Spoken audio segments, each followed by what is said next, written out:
As the saying is in the fan club, nostalgia never goes out of fashion. People always like to look back with fondness at the times. It's very rare people want to remember the bad times, they want to remember the good times, having a laugh.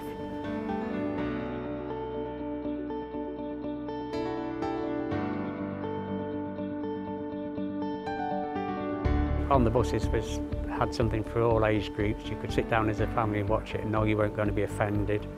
Children could watch it and they could have a laugh. And as people have grown up, their children have started watching it and they've watched it with them, and now people who are grandparents have got their grandchildren watching it with them. And because ITV3 keeps showing it again, there's a whole new generation getting to see it for the first time. It was the bus, it was the uniforms, you were dealing with the public, and it was unusual.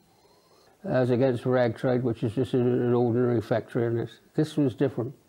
You had, and I had, don't forget, my home life at home, and which made gave it a balance. They proved with On the Buses that it was a money spinner, and I think that goaded them on to try the other sitcoms. Yes, yeah, that's what they realised they had a built-in audience, I think, and it was going to put money back at the box office, so they went straight on and grabbed whatever sitcom was around, which is why they did That's Your Funeral, Nearest and Dearest, Love Thy Neighbour, Man About the House, and others, because they could almost guarantee return from the home market, a bit like the Carry-Ons. They knew they would make their money back. Yes, I don't know. I think that, particularly at that time, it was something that gave a bit of a lift to life and to people, you know, doing all the crazy things that they were doing. And, you know, that light comedy mixed with the, you know, this and that, which was in some cases, you know, ridiculous, but, you know, really enjoyable. I love working on them and watching them again. And it gets shown abroad now, and it's extraordinary where I get fan mail from, you know, because you keep getting fan mail all the time from it, all those years later. I've had, in recent weeks, I've had mail from America, United States, Finland, Hungary, Germany, and they were all from people from that country, not Brits who were out there. It was own people saying how much they liked the show, you know, and all that sort of thing. I think it's extraordinary, isn't it, to say? And if people like your comedy, they can't hate you. So I think it's good to do that. Put your comedy out like that, you know. They see us in a different light, don't they? I have a lot of friends who are elderly actors who appeared in these comedies and comedies of their sort, and the Carry-Ons and the other sitcom big hits, and they're amazed how 50 years on they're still getting posts and people wanting people to come to conventions and to sign photos and so on, to the extent where 50 years on Christmas Day, if you've got nothing else you want to be doing, you can go onto ITV3 and they'll be showing the On the Buses films, all three, every year on Christmas Day. And so there will be thousands of people, tens of thousands of people who not only watch them but may see them for the first time. And that's how the popularity of old comedy endures and is being seen by a different generation. Technology, modern technology, is allowing people to indulge and watch and enjoy comedy that was made 40, 50, 60, 70 years ago. The fact that ITV3 keeps showing it and a whole new generation are enjoying it shows what a good comedy it is. And usually bank holidays and everything, they show the movies again. Well, holiday? I liked it much. I liked it much better than the second one because there's less trouble. I liked it better than the second one because, well, there's less trouble. It was such a change, and we had other actors to write for, you know, Arthur Mullard and people like that. And obviously, eventually, we were very pleased with it because it made a profit. In fact, they wanted to make a fourth one.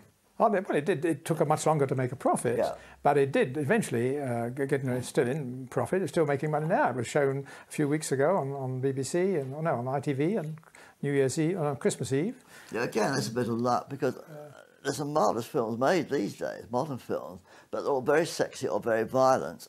And our films and the Carry-Ons, they may not be the greatest ever, but they're mild as the family can watch. So the kids love it. They love On the Buses now. It's strangely enough, I say, it's quite extraordinary, but it's still very popular when children see it. I know because I've got grandchildren and they love to see the videos of it. There were periods when I thought I was typecast, but in retrospect, it opened so many doors for me. And look at me now. I mean, what is it? It's 30-something years, and I'm still actually getting money from it. So you can't complain about that, can you? It was great. Oh, I think it's extraordinary. Yes, it was a wonderful experience to know that they clicked each time. Yes. Well, you know, that's it. That's why they made more of them. Of course, it's lovely to get nice write-ups, so to say, but we haven't got much for anything. Maybe in Meet the Wife, we got some good write-ups. Oh, Meet the Wife got very, and Roy, Ragtrade got very good write-ups. And it's the films which mainly got bad write-ups, because I say the film critics are so anti-anything which is popular entertainment, the carry-on films and so on, you know. And they don't like TV spin-offs. And TV spin-offs, and the fact that they make money annoys them, you know. Anyway, at the time you made the film, right, and it's shown, this is months afterwards that the critics see it. There's nothing you can do about it anyway. Yeah. Hammer were planning a fourth one.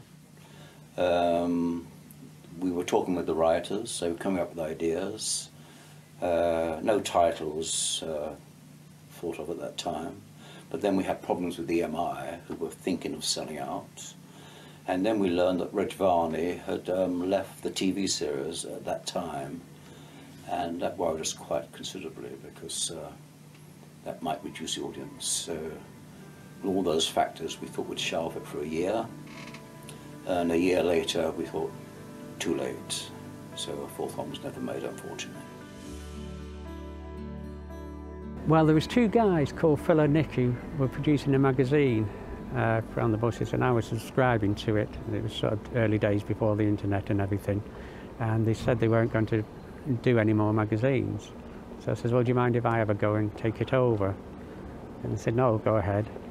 I spoke to the creators, Ronnie Wolf and Ronnie Chesney, had a meeting with them. They invited me to Ronnie Wolf's home, and they were really lovely people. I said, yes, you know, we'd be delighted to have a fan club that remembers our work. So I was okay with them, and then I rang London Weekend Television, and they put me through to Brian Izzard. He says, leave it with me. He called me dear boy all the time. Leave it with me, dear boy, and I'll see what I can do with the powers that be. And then about a week later, I got an email from Brian Izzard saying, you've got the blessing of everybody. Go ahead and get your fan club on the road. So away we went.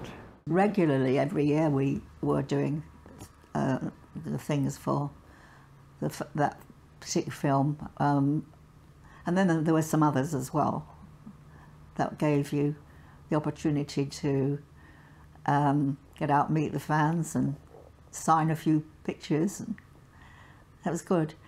In fact, until last year, we did it regularly. Well, with the fan events, what they like to do is, we're like a big social club, and they like to get together, perhaps see some On the Buses stuff, see a display of the stuff, but then go around the film locations or the TV locations. But what happens is that every year, pre-pandemic, the On the Buses fan club would have an event at Boreham Wood, and we've provided them with buses over those years where we've taken the fans to see all the various locations that we can. I mean, there's a hell of a lot of locations to cram in, but we take them around and we show them those locations. And one of the good things is the fan base is so large now, and it's growing every year, it seems, that there's always new people to come with us and new people to discuss their experiences with the various shows and stuff like that. And they're a wonderful bunch to meet, to be honest. We had great support from Ronnie Wolf, Ronnie Chesney, Brian Izzard, Harry Fielder, who was in a lot of things, Anna Karen. They all came to our events and were willing participants, and they were great supporters of the fan club. One here in Boreham Wood, which was always very popular, and then we'll do one at Pontins Prestatyn where the movie was made, because a lot of the locations are still there. You can still stay on the same holiday camp as it. Well, yeah, but they weren't young guys, that's the thing. No, that's made it worse. They were sort of middle-aged guys, you know. There's Reg was in his 50s, wasn't he? Yeah, and he done this scene where Janet Mahoney, I think they were having a good kiss and a cuddle on the... I mean, that lasted a good couple of hours shooting, I think, rolling around and cuddling a middle-aged bloke, you know. But it didn't matter, you know, the humour was there. Well, I think you've got to see it as a piece of social history. It's how it was at the time. It's not necessarily right, but that's how it was, and it was reflecting the times. And you have to remember that it was the guys that were made to look silly, and it was the women that always had the power, apart from Anna, of course, Olive, you know. And it was just naughty seaside postcard fun, like I say, that, you know, there's no violence, no swearing, anything like that. They were no ruder or saucier than any of the carry-ons at the time, really. But when you see them nowadays, maybe it's kind of slightly embarrassing, but I don't think it's that offensive as such. You know, men chasing women and going, oh, look at that sort of thing. They're being open with it and being cheeky with it, but it doesn't stop the fact that men are still thinking that. They're just not saying it quite so much like Jack and Stan would have done. Looking back at comedies, particularly the comedies of the 70s, there's a lot of social history in there, and it tells you a lot about what was going on in society at the time. And that's why you may want to revisit a show like On the Buses, or It Ain't Our Hot Mum, or Are You Being Served? Shows which may not necessarily be rebroadcast again today because the content isn't regarded by the broadcasters as being suitable. But if you look at it on the way in which it was made and the time at which it was made and what it was showing, it does show a lot about British society at the time. And I think on that basis, I invite anyone to revisit shows of those days.